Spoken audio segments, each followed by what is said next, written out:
నమస్కారం, G news కి స్వాగతం. నేను మీ శ్రీనివాస్. ఈ రోజు వార్తల్లో విశేషాలు ఒకసారి చూద్దాం. దివ్యాంగులలో సృజనాత్మకత వెలికి తీసి వారిని ప్రోత్సహించాలని, వారు ఎందులోనూ తీసిపోరని జిల్లా కలెక్టర్ స్వప్నిల్ దినకర్ పుణ్కర్ అన్నారు.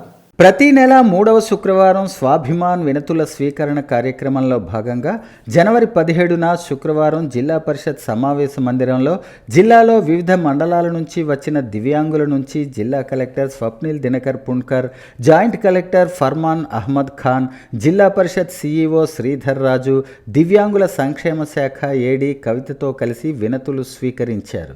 ప్రతి అర్జీని సంబంధిత ప్రధాన అధికారులు వ్యక్తిగతంగా పరిశీలించి ఎండార్స్మెంట్ ఇవ్వాలని తెలిపారు.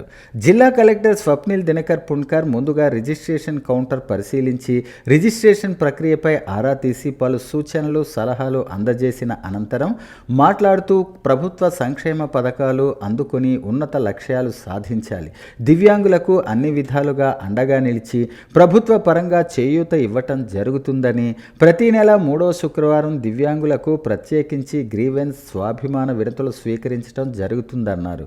ఈ అవకాశాన్ని ప్రతి ఒక్కరూ వినియోగించుకోవాలని, దివ్యాంగులు ఎందులోనూ తీసిపోరన్నారు. దివ్యాంగుల పట్ల సానుభూతి, దయ చూపాల్సిన అవసరం లేదన్నారు. వారిలోని సృజనాత్మకత వెలికితీసి ప్రోత్సాహం అందించటం ముఖ్యమని కలెక్టర్ స్పష్టం చేశారు. దివ్యాంగుల సంక్షేమ శాఖ శ్రీకాకుళం కార్యాలయ అధికారులు, సిబ్బంది దరఖాస్తు చేయటానికి వచ్చిన దివ్యాంగులకు రండి కూర్చోండి అని వాళ్లకు కూర్చోబెట్టి త్రాగటానికి మంచినీళ్లు, టీ, స్నాక్స్ అందజేశారు. స్పెషలీ ఏబుల్డ్ పర్సన్స్కి అంటే దివ్యాంగులందరికీ ఒక గ్రీవెన్స్ ప్రోగ్రామ్ స్వాభిమాన్ ఈ ఒక పేరు కింద గ్రీవెన్స్ ప్రోగ్రామ్ పెట్టడం జరుగుతుంది. ఇప్పటికే ఒక 7 మంత్స్ అయింది. 7 మంత్స్ అయింది. మనం ప్రతి ఒక్క నెల ఈ ప్రోగ్రామ్ మనం పెట్టినాం. ఈరోజు చూస్తే ఒక 17 అర్జీలు మన దగ్గర వచ్చింది. ఈ ప్రోగ్రామ్ ఎందుకనే ప్రతి ఒక్క సోమవారం మనం పీజీఆర్ఎస్ ఈ ప్రోగ్రాంలో ఒక 200 మంది, కొన్నిసార్లు 300 మంది వస్తారు. చాలా పెద్ద లైన్ ఉంటుంది. మళ్ళీ దివ్యాంగులకి అసౌకర్యం లేకుండా మనం డిస్ట్రిక్ట్ అడ్మినిస్ట్రేషన్ నుంచి ఒక స్పెషల్ ఇనిషియేటివ్ మన honourable central minister Shri Rammohan Naiduji ఆధ్వర్యం కింద ఈ ప్రోగ్రాం మనం పెట్టాము.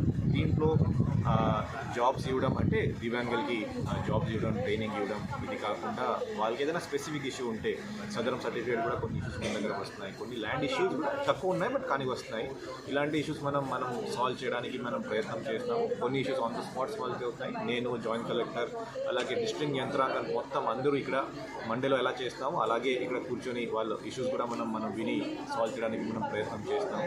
కాబట్టి ప్రతి ఒక్క శుక్రవారం, నెక్స్ట్ మంత్ కూడా శుక్రవారం అందరికీ జిల్లాలో ఉన్న ప్రతి ఒక్క స్పెషల్లీ ఏబుల్డ్ పర్సన్కి నేను రిక్వెస్ట్ చేస్తాను. ఏదైనా ఇష్యూ ఉంటే దయచేసి సెడ్ఫీ meeting hall Srikakulam district head క్వార్టర్స్కి దయచేసి మీరు రావాల్సింది నేను కోరుతున్నాను. తమ యావత్ జీవితాన్ని ప్రజా పోరాటాలకు అంకితం చేసిన యోధుడు కామ్రేడ్ విజికే మూర్తి అని సిపిఎం పార్టీ రాష్ట్ర కార్యదర్శి కామ్రేడ్ బి తులసీదాస్, పూర్వ శాసన మండలి సభ్యులు ఎంవిఎస్ శర్మ, శ్రీకాకుళం నియోజకవర్గ శాసనసభ్యులు గొండు శంకర్ కొనియాడారు.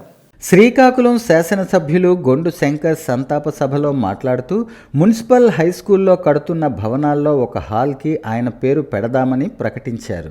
శుక్రవారం సిపిఎం పార్టీ జిల్లా కార్యదర్శి డి గోవిందరావు అధ్యక్షతన కత్తెర వీధిలో జరిగిన కామ్రేడ్ విజికే మూర్తి సంతాప సభలో వారు మాట్లాడుతూ కార్మికులు, ఉద్యోగులు ఎదుర్కొంటున్న సమస్యల పరిష్కారానికి అనేక పోరాటాలు నిర్వహించారని కొనియాడారు. ప్రభుత్వాల నిర్బంధాలు సైతం ఎదుర్కొని ప్రజల సమస్యలపై పోరాటాలు చేసిన ఒక గొప్ప నాయకుడిని కోల్పోయామని వారన్నారు. కామ్రేడ్ మూర్తి గారి మరణం కమ్యూనిస్టు ఉద్యమానికి, ప్రజాతంత్ర ఉద్యమాలకు తీవ్ర లోటని వారన్నారు. సిఐటియు జిల్లా ప్రథమ అధ్యక్షుడిగా, సిపిఎం పార్టీ జిల్లా కార్యదర్శి వర్గ సభ్యునిగా, ఉద్యోగ కార్మిక సంఘాల సమన్వయ కమిటీ కన్వీనర్గా, వివిధ సంఘాలకు గౌరవ అధ్యక్షులుగా పనిచేశారని వారు కొనియాడారు. గరిమెల్ల విజ్ఞాన కేంద్రం అధ్యక్షునిగా సాంస్కృతిక రంగంలో విశేషమైన కృషి చేశారని వారన్నారు. సిపిఎం పార్టీ జిల్లా కార్యదర్శి డి గోవిందరావు మాట్లాడుతూ 1979 నుంచి నేటి వరకు కార్మిక సమస్యలపై అలుపెరగని పోరాటం చేసిన మహోన్నత వ్యక్తి అని కొనియాడారు. ఎచ్చెర్ల యూనివర్సిటీ ఏర్పాటు చేయాలని పాదయాత్ర నిర్వహించడంలో కీలక భూమిక పోషించారని అన్నారు. సంతాప సభ అనంతరం కత్తెర వీధి నుంచి రిమ్స్ వరకు పార్థివ దేహాన్ని భారీ ఊరేగింపుగా తీసుకుని వెళ్లి రిమ్స్కు దేహదానం చేశారు. ఊరేగింపులో సిపిఎం సీనియర్ నాయకులు ఎం కృష్ణమూర్తి, ఎన్జిఓ సంఘ రాష్ట్ర పూర్వ అధ్యక్షులు చౌదరి పురుషోత్తం నాయుడు తదితరులు పాల్గొన్నారు. ఆయన పరమపదించిన సందర్భంగా ఆయన పార్థివ దేహాన్ని రిమ్స్ గవర్నమెంట్ హాస్పిటల్కి ఇవ్వడానికి ఆయన నిర్ణయం మేరకు వారి కుటుంబ సభ్యులు అందరూ కూడా ముందుకొచ్చి ఈరోజు హ్యాండ్ ఓవర్ చేయడం ఇది చాలా ఇన్స్పిరేషన్. ఇది రాష్ట్రంలో ఉండే ప్రజలకి అందరికి కూడా ఇది ఒక ఇన్స్పిరేషన్. ఇలాంటి నిర్ణయం తీసుకున్న ఆయన మహానుభావుడు, ఆయన ఆత్మకి శాంతి చేకూరాలని, ఈయన చిరస్మరణీయుడుగా ఎల్లప్పుడూ శ్రీకాకుళం ప్రజల గుండెల్లో ఉంటారని, అలాగే ఆయన ఆశయ సాధన ఏదైతే ఉందో ఆయన ఎన్నో ఉద్యోగ సంఘాలకు కానీ, అలాగే సమాజంలో సంగీతం, సాహిత్యం అన్ని రంగాల్లో కూడా ఆయన ఉన్నతమైన సేవలు అందించి ఒక మహోన్నతమైన వ్యక్తిగా, ఒక మంచి వ్యక్తిగా ఈ శ్రీకాకుళంలో ఆయన అంటూ ఒక పేరు సంపాదించుకున్నారు. అటువంటి ఆ ఉన్నతమైన భావాలు కలిగిన వ్యక్తి కనుకే ఈరోజు ఈ నిర్ణయం కూడా తీసుకోవడం జరిగింది. హాస్పిటల్కి కూడా ఇది ఎంతోమంది విద్యార్థులకి, డాక్టర్స్కి, ఇది ఎంతోమంది ఫ్యూచర్ జనరేషన్కి ఆయన ఎడ్యుకేట్ చేయడానికి ఉపయోగపడేటటువంటి నిర్ణయం ఇది. సో ఈ సందర్భంగా ప్రభుత్వం తరఫున, అలాగే రిమ్స్ హాస్పిటల్ తరఫున, అలాగే ఈ ప్రజల తరఫున, అందరి తరఫున ఆయనకు హృదయపూర్వక నమస్కారాలు, ఆయన ప్రగాఢ సానుభూతి తెలియజేసుకుంటూ వారి కుటుంబానికి ఈ ఎంత నిర్ణయాన్ని ఆయనకు సపోర్ట్ చేసిన వాళ్ళ కుటుంబ సభ్యులందరూ కూడా, వారి కుమారులు కుమార్తెలు అందరికీ, వారి బంధుమిత్రులు అందరూ కూడా నేను హృదయపూర్వకంగా అభినందనలు తెలియజేసుకుంటూ వారికి పాదాభివందనలు తెలియజేసుకుంటున్నాను. సమాజ శ్రేయస్సు కోసం నిరంతరం తపించే పాత్రికేయుల సంక్షేమానికి పెద్దపీట వేస్తామని శ్రీకాకుళం జిల్లా కలెక్టర్ స్వప్నిల్ దినకర్ పుణ్కర్ అన్నారు. శుక్రవారం శ్రీకాకుళం జిల్లా కలెక్టర్ కార్యాలయంలో జిల్లా వాణి ఛానల్ రూపొందించిన క్యాలెండర్ను ఆయన ఆవిష్కరించారు. ఈ సందర్భంగా ఆయన మాట్లాడుతూ, నవ సమాజ నిర్మాణానికి పాత్రికేయులు చేస్తున్న కృషి ఎంతో ప్రశంసనీయం అన్నారు. నవ్యాంధ్రప్రదేశ్ నిర్మాణంలో క్రియాశీలక పాత్ర పోషిస్తున్న మీడియాకు ప్రత్యేక ధన్యవాదాలు తెలిపారు. ప్రస్తుత సమాజంలో పాత్రికేయ వృత్తి ఎన్నో సవాళ్లు, ప్రతి సవాళ్లు ఎదుర్కొని నిలబడాలని, నీతి, నిజాయితీ, నిబద్ధత జర్నలిస్టులకు ప్రధానమని కలెక్టర్ అన్నారు. శ్రీకాకుళం జిల్లాలో ఉన్న జర్నలిస్టులు ఏ సమస్య ఉన్నా తమ దృష్టిలో పెడితే దాన్ని పరిశీలించి తక్షణమే పరిష్కరిస్తానని హామీ ఇచ్చారు. ఈ కార్యక్రమంలో ఆంధ్రప్రదేశ్ జర్నలిస్టుల ఫోరం రాష్ట్ర కార్యదర్శి శాసపు జోగినాయుడు, మీడియా ప్రతినిధులు M A V Satyanarayana, P Hemasundar, Zillavani local channel ప్రతినిధి పి ఈశ్వర్రావు, నవీన్ తదితరులు పాల్గొన్నారు. అనంతరం జాయింట్ కలెక్టర్ అహ్మద్ ఖాన్ తమ ఛాంబర్లో జిల్లావాణి క్యాలెండర్ ఆవిష్కరించారు. శ్రీకాకుళం జిల్లా గారమండలం బందరువానిపేట వద్ద పడవ బోల్తాపడి కుంది గడ్డయ్య అనే మత్స్యకారుడు మృతి పట్ల నియోజకవర్గ శాసనసభ్యులు గొండు శంకర్ దిగ్భ్రాంతి వ్యక్తం చేశారు. బందరువానిపేట గ్రామానికి చెందిన మత్స్యకారుడు ప్రమాదవశాత్తు చేపల వేటకు వెళుతూ చనిపోయారని తెలిసి రిమ్స్ హాస్పిటల్లో పోస్టుమార్టం జరిపించి మట్టి ఖర్చులకు తక్షణమే 10,000 రూపాయలు వారి కుటుంబానికి ఇచ్చారు. కుటుంబ సభ్యులను పరామర్శించి వారి భౌతిక దేహానికి నివాళులర్పించారు. ప్రమాద ఘటన గురించి మత్స్యశాఖ అధికారులను అడిగి వివరాలు తెలుసుకున్నారు. కూటమి ప్రభుత్వం కుటుంబానికి అండగా ఉంటుందని హామీ ఇచ్చారు. సముద్రంలో వేట సమయంలో తీసుకోవలసిన జాగ్రత్తలపై మత్స్యకారులకు అవగాహన కార్యక్రమాలు నిర్వహించాలని అధికారులను ఆదేశించారు. అందరికీ నమస్కారం. ఈరోజు నిన్న చేపల వేటకు వెళ్ళి కుందుగడ్డయ్య బందరువానిపేట గ్రామం నివాసి గార మండలం మత్స్యకార కుటుంబానికి చెందిన వ్యక్తి చేపల వేటకు వెళ్ళి ఒక పెద్ద కెరటం వచ్చిన సందర్భంగా ఆ పడవ బోల్తా పడి వలలో చిక్కుకొని ఆయన చనిపోయిన పరిస్థితి అయ్యింది. ఈ సందర్భంగా వారికి రిమ్స్ హాస్పిటల్కి తీసుకొచ్చి ఇక్కడ వారి పార్థివ దేహానికి పోస్ట్ మార్టం నిర్వహిస్తున్నారు. వారికి 2 కుమారులు, ఇద్దరు కూతుర్లు, ఒక కొడుకు. చాలా బాధాకరమైనటువంటి విషయం. ఆయన ఏజ్ 41 సంవత్సరం అంటే చాలా చిన్న కుర్రవాడు. అలాంటి వ్యక్తి అకాల మరణం, కుటుంబ రోడ్డు మీద పడిపోయిన పరిస్థితి, పిల్లల చదువులన్నీ కూడా. సో వారికి తప్పకుండా ప్రభుత్వం తరఫున మేము అన్ని విధాలా ఆదుకుంటామని తెలియజేసుకుంటూ, నా తరపున ఆ కుటుంబానికి ఈ అంత్యక్రియల ఖర్చు కోసం తక్షణమే 10,000 రూపాయలు నేను వారికి ఇవ్వడం జరుగుతుంది. అలాగే వారి కుటుంబానికి నేను తప్పకుండా ప్రభుత్వం తరపున ఆదుకుంటామని తెలియజేసుకుంటూ, ఆయన ఆత్మకి శాంతి చేకూరాలని హృదయపూర్వకంగా భగవంతుని ప్రార్థిస్తున్నాను. మహాత్మా గాంధీ జాతీయ గ్రామీణ ఉపాధి పథకంలో భాగంగా చెత్త నుంచి సంపద సృష్టించే వెర్మీ కంపోస్ట్ కేంద్రం పనులను బెజ్జి గ్రామంలో పాలకొండ శాసనసభ్యులు నిమ్మక జయకృష్ణ ప్రారంభించారు. కూటమి ప్రభుత్వం ఎన్నికల ముందు చెప్పిన సంపద సృష్టిలో భాగంగా వ్యర్థ పదార్థాలను కంపోస్టింగ్ పద్ధతి ద్వారా సంపద సృష్టించి 6.71 లక్షల అంచనా వ్యయంతో ఈ కేంద్రాన్ని నిర్మించనున్నారు. ఉపాధి హామీ కార్మికులకు 24 రోజుల పనిదినం కల్పించడంతో పాటు అధునాతన పరిజ్ఞానంతో వ్యర్థ పదార్థాలను డంపింగ్ యార్డుల్లో పడవేయటం కాకుండా వాటితో సైతం రాష్ట్ర ఖజానాకు ఆదాయం సమకూర్చే విధంగా చేయటం ఒక గొప్ప ఆలోచన అని పాలకొండ శాసనసభ్యులు నిమ్మక జయకృష్ణ తెలిపారు. ఈ కార్యక్రమంలో ఎమ్మెల్యే జయకృష్ణతో పాటు తెలుగుదేశం సీనియర్ నాయకులు కర్నేన అప్పలనాయుడు, మండల జనసేన నాయకులు ప్రసాద్, గర్భాన సత్యబాబు, ఎస్సీ సెల్ కోటి మరియు ఇతర కూటమి నాయకులు పాల్గొన్నారు. సీతంపేట మండలం అడలి వ్యూ పాయింట్ వద్ద యాక్సిడెంట్కు గురై పాలకొండ ఏరియా ఆసుపత్రిలో చికిత్స పొందుతున్న క్షతగాత్రులను రాష్ట్ర ఎస్టీ కమిషన్ చైర్మన్ డివిజి శంకర్రావు మరియు పాలకొండ మాజీ ఎమ్మెల్యే విశ్వసరాయ్ కళావతి పరామర్శించారు. పాలకొండ ఆసుపత్రి సూపరింటెండెంట్ నాగభూషణం గారిని క్షతగాత్రులకు జరుగుతున్న వైద్యం గురించి వివరాలు అడిగి తెలుసుకున్నారు. స్వతహాగా వైద్యులైన డివిజి శంకర్రావు క్షతగాత్రులకు ధైర్యం చెప్పారు. ఈ సందర్భంగా ఆయన మాట్లాడుతూ, సంక్రాంతి పండుగకు ఇంటికి వచ్చిన 27 మంది ఈ విధంగా నిన్న జరిగిన రోడ్డు ప్రమాదంలో గాయాల పాలవ్వటం దురదృష్టకరం అన్నారు.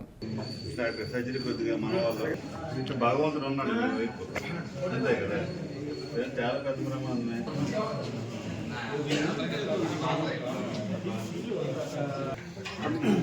సార్ వెనక్కి ఉన్నారు. వీళ్ళేంటంటే ఇంజిన్ ఆపేస్తారు.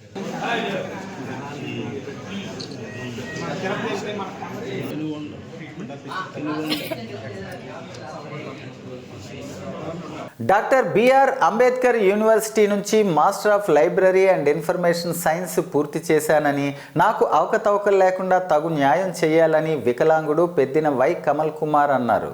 శుక్రవారం జరిగిన విభిన్న ప్రతిభావంతుల ప్రత్యేక గ్రీవెన్స్ స్వాభిమాన్లో వినతి పత్రం అందజేసి మాట్లాడుతూ, నేను శ్రీకాకుళంలోని ప్రభుత్వ నర్సింగ్ కళాశాలలో అసిస్టెంట్ లైబ్రేరియన్ పదవికి దరఖాస్తు చేయగా తుది మెరిట్ జాబితాలో నా మెరిట్ సంఖ్య 82 అయితే నా అర్హత కోసం నిర్దేశించిన అర్హత లేదనే చూపిస్తుందని, తాత్కాలిక మెరిట్ జాబితా ప్రచురించబడిన తర్వాత నేను registrar of doctor BR Ambedkar university నుంచి ధృవీకరించబడిన సర్టిఫికేట్ తో పాటు ఫిర్యాదును మెడికల్ కాలేజీలో జరిగిన గ్రీవెన్స్లో సమర్పించానని, master of library and information సైన్స్లో బిఎల్ఐఎస్సి అనేది ఇంటిగ్రేటెడ్గా ఉంటుందని సర్టిఫికేట్ స్పష్టంగా పేర్కొందన్నారు.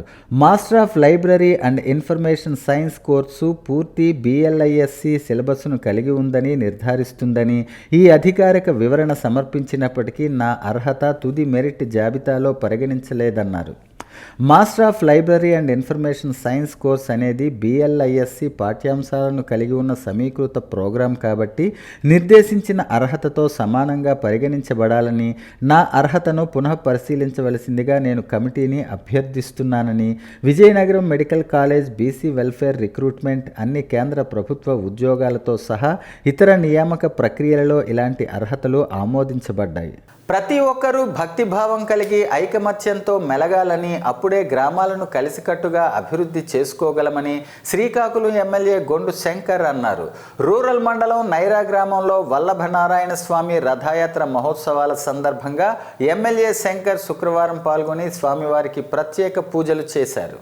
ఈ సందర్భంగా ఆలయ అర్చకులు కమిటీ సభ్యులు శంకర్కు సాలువాతో సత్కరించి మెమెంటోను అందజేశారు. ఎమ్మెల్యే శంకర్ మాట్లాడుతూ కూటమి ప్రభుత్వం ఏర్పడటంతో గ్రామాల్లో మరలా అభివృద్ధి పనులు జరుగుతున్నాయని అన్నారు. గత వైసీపీ ప్రభుత్వంలో జగన్మోహన్ రెడ్డి 15వ ఆర్థిక సంఘం నిధులను కాజేసి గ్రామాలను పూర్తిగా నాశనం చేశారన్నారు. కనీస మౌలిక సదుపాయాలైన త్రాగునీరు, విద్యుత్తు, శక్తి, పరిశుభ్రత వంటి కార్యక్రమాలు కూడా నోచుకోక పల్లెలన్నీ దీనావస్థలో నిలిచిపోయాయన్నారు. గత ప్రభుత్వంలో కనీసం బ్లీచింగ్ కొనే పరిస్థితి కూడా ఉండేది కాదని ఆవేదన వ్యక్తం చేశారు. ప్రస్తుతం ఉప ముఖ్యమంత్రి పవన్ కళ్యాణ్ పంచాయతీరాజ్ శాఖపై ప్రత్యేకంగా దృష్టి సారించి కేంద్రం నుంచి నిధులను తీసుకువచ్చి గ్రామాల అభివృద్ధికి శ్రీకారం చుట్టారన్నారు. రికార్డు స్థాయిలో 13,000 గ్రామ సభలను ఒకే రోజు నిర్వహించి పల్లె పండుగ పేరుతో అభివృద్ధి పనులను గుర్తించారు అన్నారు. సంక్రాంతి నాటికి ఆయా పనులను ప్రారంభించి గ్రామాలకు కొత్త శోభ తీసుకువచ్చిన ఘనత కూటమి ప్రభుత్వానికి దక్కుతుందన్నారు. గ్రామస్తులంతా ఈ రథయాత్ర ఉత్సవాల్లో పాల్గొని స్వామివారిని దర్శించుకుని అభిషేకాలు, పూజలు నిర్వహించారు.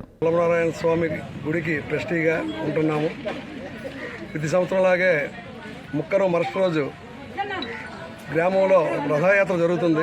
చుట్టుపక్కల గ్రామస్తులు 40 గ్రామాల నుండి గ్రామంకి వచ్చి దర్శనాలు చేసుకుంటారు.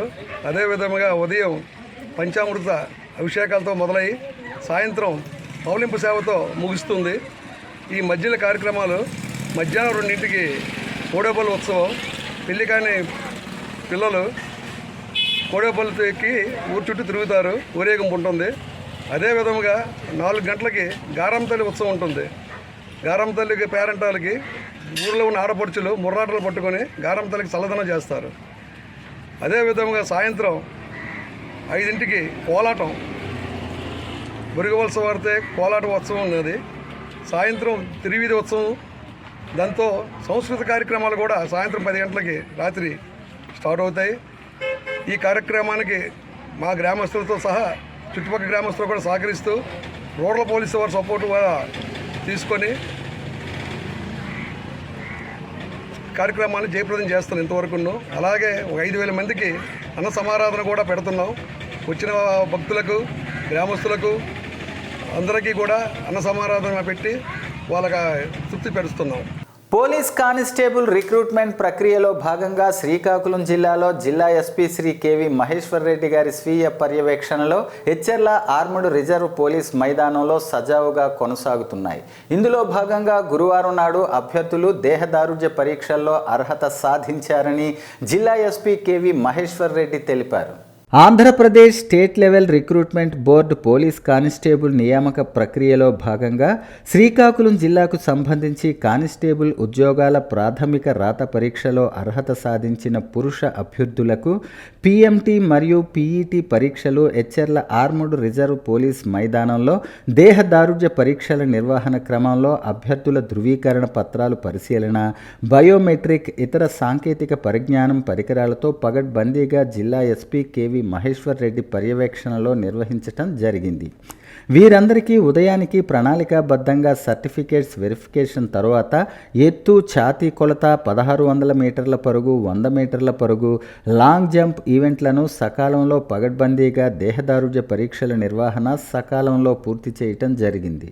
గౌరవ ఆంధ్రప్రదేశ్ రాష్ట్ర న్యాయ సేవా అధికార సంస్థ వారి ఆదేశం మేరకు జిల్లా ప్రధాన న్యాయమూర్తి మరియు జిల్లా న్యాయ సేవా అధికార సంస్థ వారు జిల్లాలో గల జైలు ముద్దాయిలకు ఛార్జ్ షీటులు వేసి వారికి త్వరితగతిన న్యాయం చేకూర్చడంలో పోలీసు యంత్రాంగం, న్యాయవాదులు పనిచేయాలని ఆదేశాలిచ్చారు.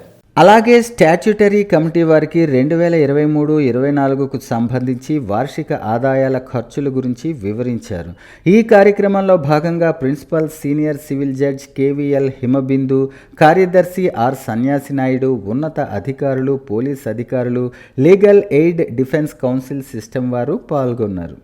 ఉత్తరాంధ్రలో ఉన్న ఏకైక పశు వైద్య విద్యా కళాశాల గరివిడి ప్రాంతంలో ఏర్పాటు చేసిన కావలసినంత మంది ప్రొఫెసర్స్ మరియు బోధనేతర సిబ్బందికి నియమించకపోవడంతో వెటర్నరీ కౌన్సిల్ ఆఫ్ ఇండియా వారి పరిశీలన సమయంలో వెంకటేశ్వర విశ్వవిద్యాలయం తిరుపతి నుంచి మరియు గన్నవరం విశ్వవిద్యాలయాల పరిశోధనా స్థానాల నుంచి ప్రొఫెసర్స్ను బదిలీపై తీసుకొచ్చారు.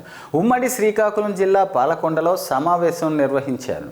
ఆయా సబ్జెక్టులలో సమగ్రంగా విద్యాబోధన జరగటానికి తగిన మేధో వనరులు కొరతగా ఉందని ఆంధ్రప్రదేశ్ రైతు సంఘం రాష్ట్ర కార్యదర్శి బుడితి అప్పలనాయుడు ఆవేదన వ్యక్తం చేశారు. 3 నెలల ముచ్చటగానే నవంబర్ నెలలో ఢిల్లీ నుంచి విచ్చేసిన భారత పశు వైద్య కౌన్సిల్ బృందం విచారణ సందర్భంగా విచ్చేసినటువంటి 18 మంది ప్రొఫెసర్స్ను తిరిగి బదిలీ చేయటం వల్ల పరీక్షల సమయంలో విద్యార్థులలో నిరాశ నిస్పృహకు గురై అవకాశాలు లేకపోలేదన్నారు. అదే సమయంలో శాశ్వత ప్రాతిపదిక మీద అన్ని సబ్జెక్టులకు ఆచార్యులను నియమించటం మంచి ఫలితాలు రాబట్టడానికి, తద్వారా గర్విడిలో ఉన్న పశు వైద్య కళాశాలకు గుర్తింపు వచ్చేదని, మరింత ఎక్కువ మంది విద్యార్థులు ప్రవేశాలకు పోటీ ఉండేదని, కానీ పై స్థాయి అధికారుల పాలకుల ఉదాసీనత వంటి చర్యల వల్ల వచ్చే విద్యా సంవత్సరంలో జాయినింగ్స్పై దీని ప్రభావం పడే అవకాశాలు ఉన్నాయని, కావున ఉమ్మడి జిల్లాల మంత్రులు, శాసనసభ్యులు, స్థానిక ఎమ్మెల్యే పెద్దలు కళా వెంకట్రావు ప్రత్యేక చొరవ తీసుకుని పై సమస్యకు శాశ్వత పరిష్కారం చూపాలని ఆంధ్రప్రదేశ్ రైతు సంఘం విజ్ఞప్తి చేస్తుందన్నారు.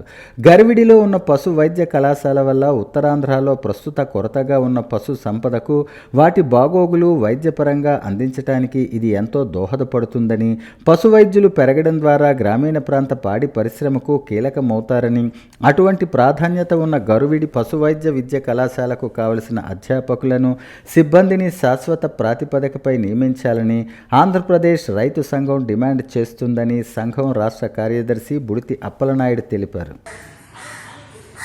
మరి తిరుపతి మరియు గన్నవరం నుంచి యూనివర్సిటీకి సంబంధించిన ప్రొఫెసర్స్ని తీసుకొచ్చి ఇక్కడ ఏర్పాటు చేశారు. వారు ఆ పర్యటన అయిపోయిన తర్వాత ఏదైతే ఈ కళాశాల గుర్తింపు కోసం ఢిల్లీ వారు వచ్చిన ప్రతినిధి బృందం చూసిన తర్వాత 3 నెలలు కాలేదు తెచ్చిన ప్రొఫెసర్స్ని తిరిగి బదిలీ చేయడం అనేది స్వాగతనీయమైంది. ఈ విధంగా తాత్కాలిక ప్రాతిపదికన తీసుకురావడం కన్నా ఈ వైద్య కళాశాలను ఉత్తరాంధ్రలోనూ ఏకైక వైద్య కళాశాల పశు వైద్య కళాశాలను నిలుపుకోవాల్సిన బాధ్యత ఈ జిల్లాలో, ఉమ్మడి జిల్లాలో ఉన్న ప్రజాప్రతినిధుల అందరి మీద ఉంది. ఎందుకంటే 4 సంవత్సరాలు అవుతుంది.